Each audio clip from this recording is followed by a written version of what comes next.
professionals. We have doctors, we have nurses, we have lawyers, we have social workers, and police. So, as a teacher, try to speak to that people and make them aware that in my class, there is this kind of child. So, can you help me forward to help the child? So what Yvonne is talking to, I'm giving a synopsis. We have existing skills. Cynthia and team, you have existing skills. In other words, we need to make them. We don't need to fetch from outside. Yes. And then, so from there, the help us to the way forward.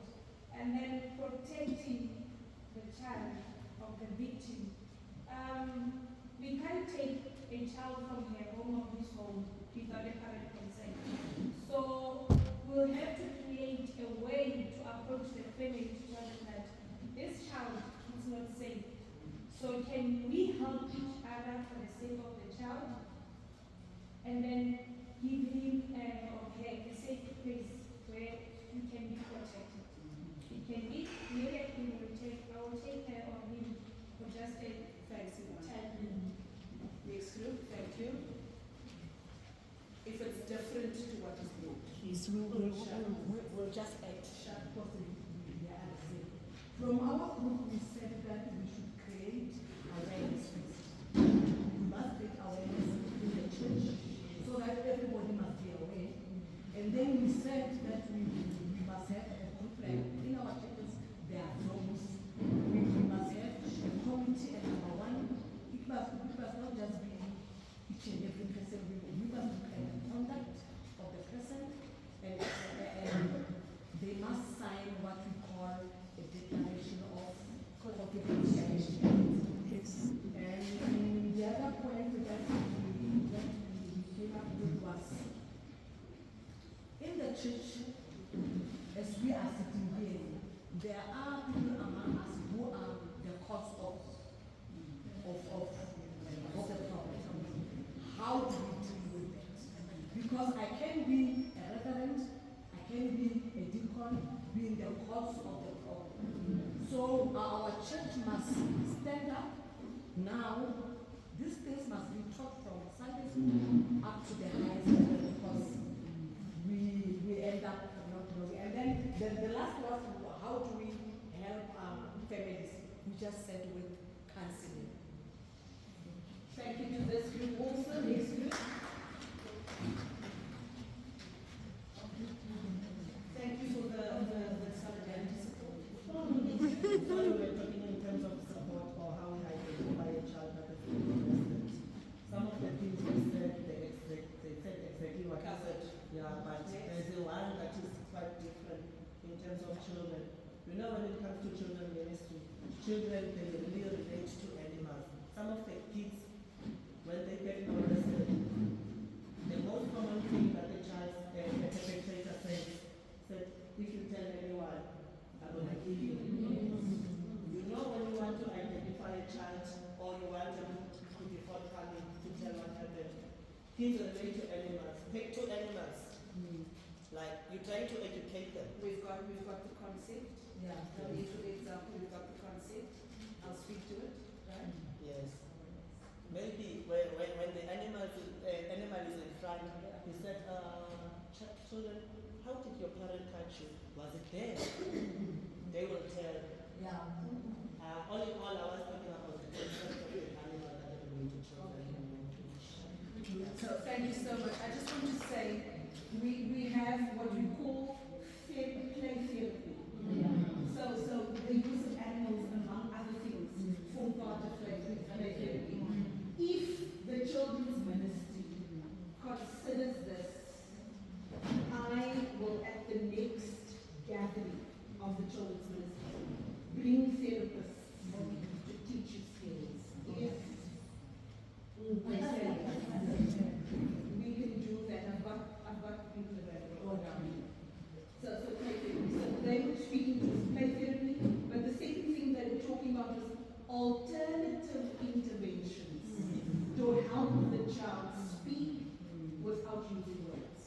In other words, there's no identification of mama,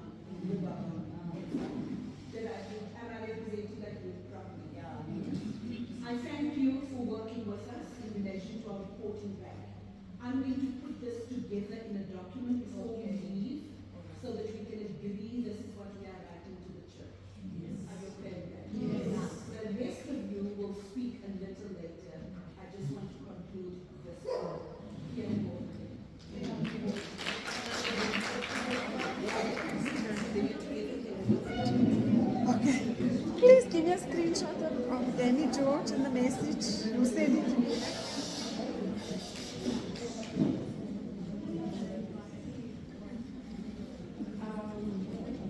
Go back on there.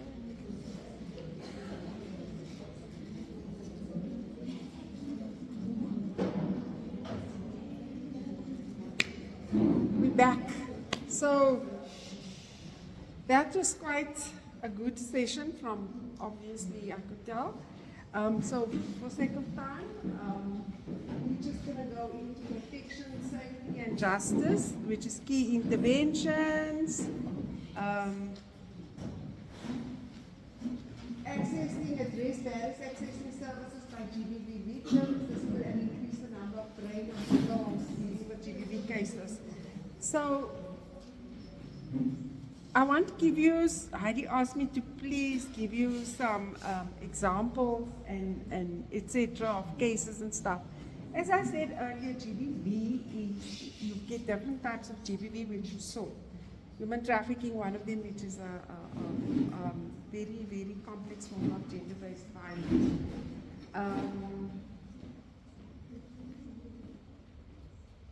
I deal with a lot of situations and cases where people would call.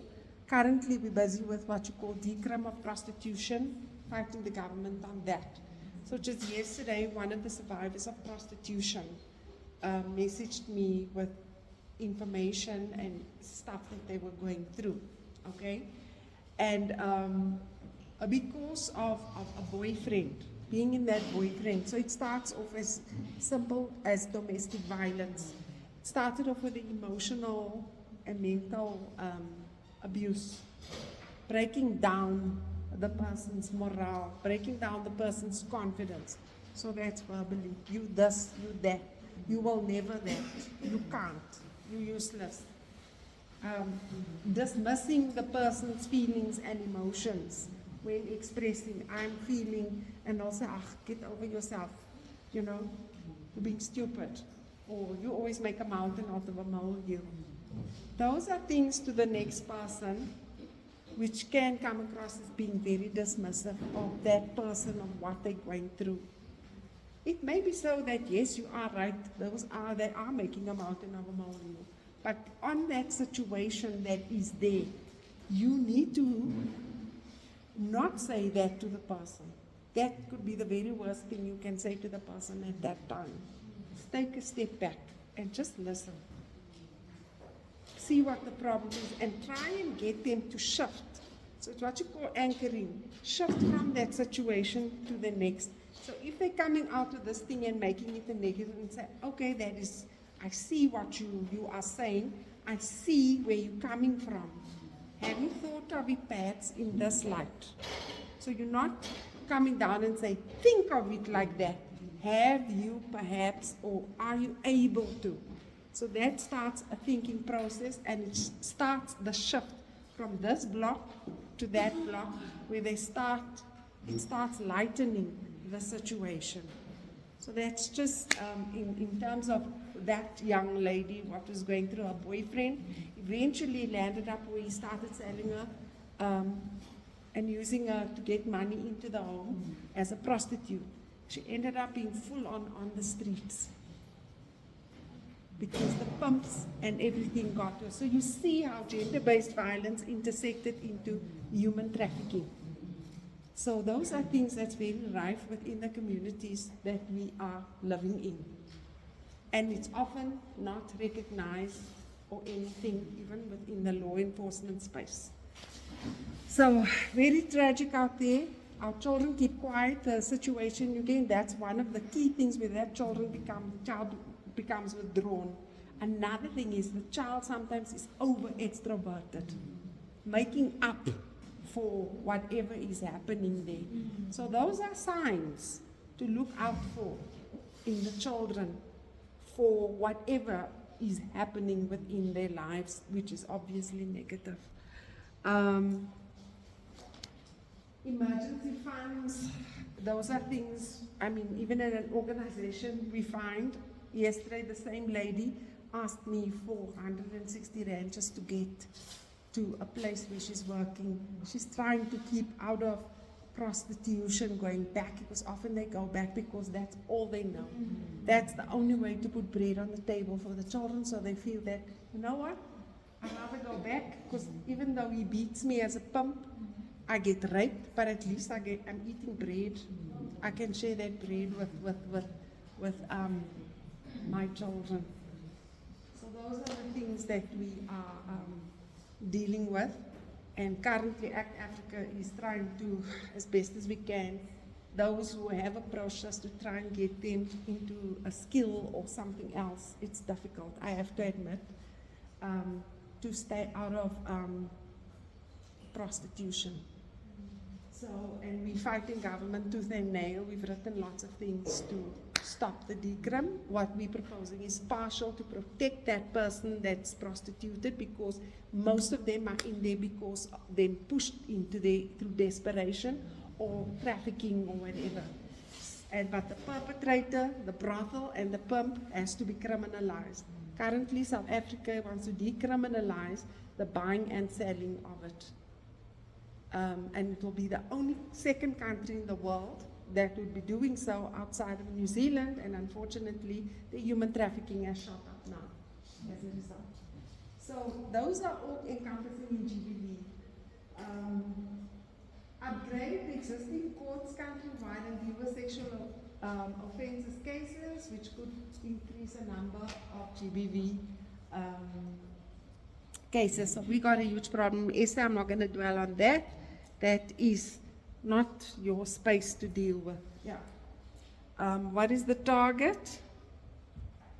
Is any kind of intervention and activity to be implemented within a 4-year time frame? It was 3, so now it's 4. I see, sorry, so it's 4. So the same with this. It's not going to happen overnight. Please don't think this week here, next week it must be fully functional and it has to be working. It is not. It is a process that you're going to go through, and rather like that, establish that process, establish whatever it is, little 5-step thing for your safe space. Don't make it long and cumbersome, and stick to those 5 rules that you're going to have so that you can prevent and break and assist the victim coming in. Okay. I'm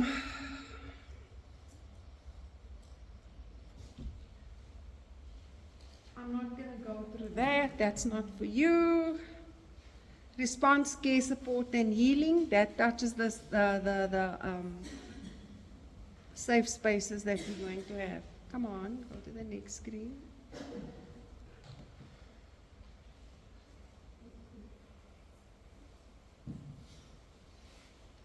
The model that you're going to create, which is the safe space, which is fostering relationships and referrals. This is not just between your, when we say service providers, we're talking in terms of us as organizations, but you're going to do the same thing within the church space. With what you have, and then including your people on the outside, which is your social workers, your law enforcement is key. Because it's counseling and law enforcement for your victims. Those are the 2 things that is needed, that will add weight when you're going out to help or assisting the victims. I said to them, Heidi, it is not their job to fix the problem, because you're not equipped to do that. Your job is to receive that victim. That victim comes to you and say, what can we do to help you? How can we get you the necessary help?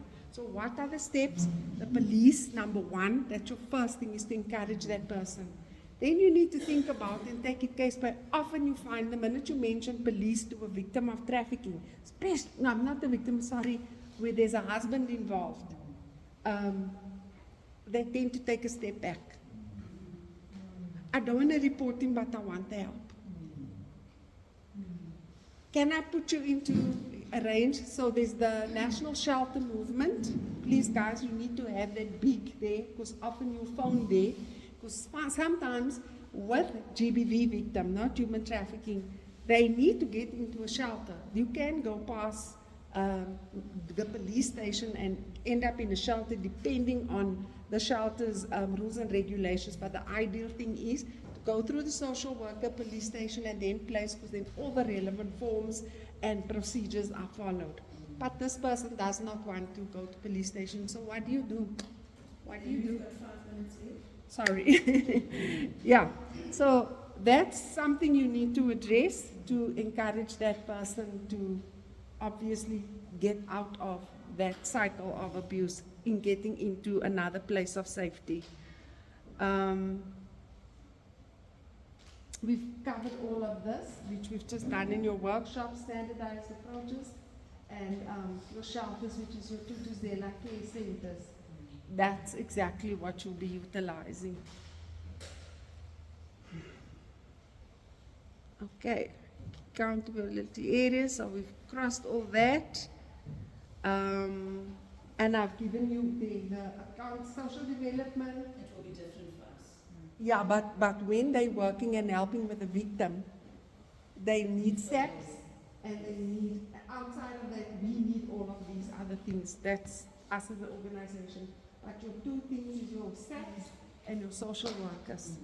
Very important to alert the social worker of a situation, especially when it comes to a child. Yeah.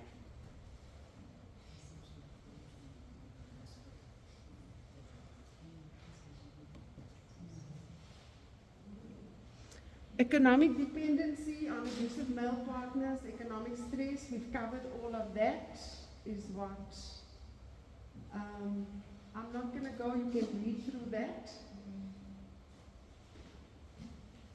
In layman's terms, we've covered the economic abuse and how to address those imbalances in terms of gender equality, societal norms, etc., to prevent and address GBV and femicide. So all of which we discussed addresses this. Yeah.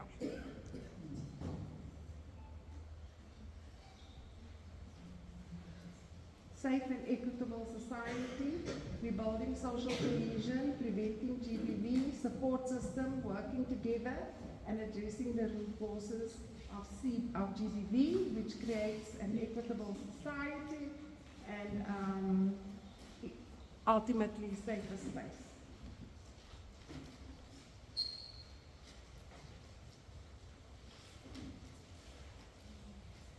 So we're not going to go into this. This is not for you. The Constitution, all the acts and everything, you can go and read up all of this on your own. So this tells you exactly.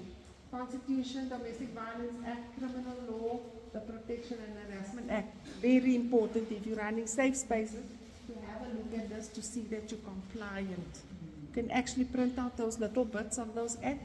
Print out, I wouldn't suggest just the National Strategic Plan, and keep that up so that in your safe spaces. Because this is a lot. Okay. Your National Policy Framework on GBV 2020, that's what you're going to look for and print out. So that's, we've discussed different challenges and approaches which we've done now through the workshop, so I'm not going to go through all of that on what you will. Every challenge is different, it's never the same. So nobody's going to encounter the same, but some things is a thread that runs, but you have to work out a way through the systems, through the policy frameworks of how you're going to address those challenges. And then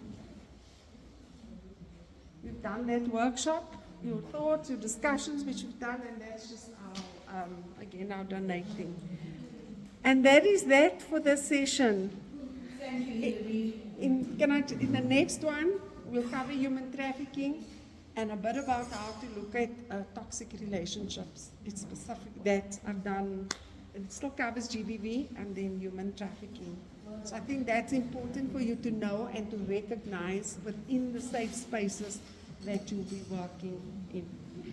Thank you. Thank you.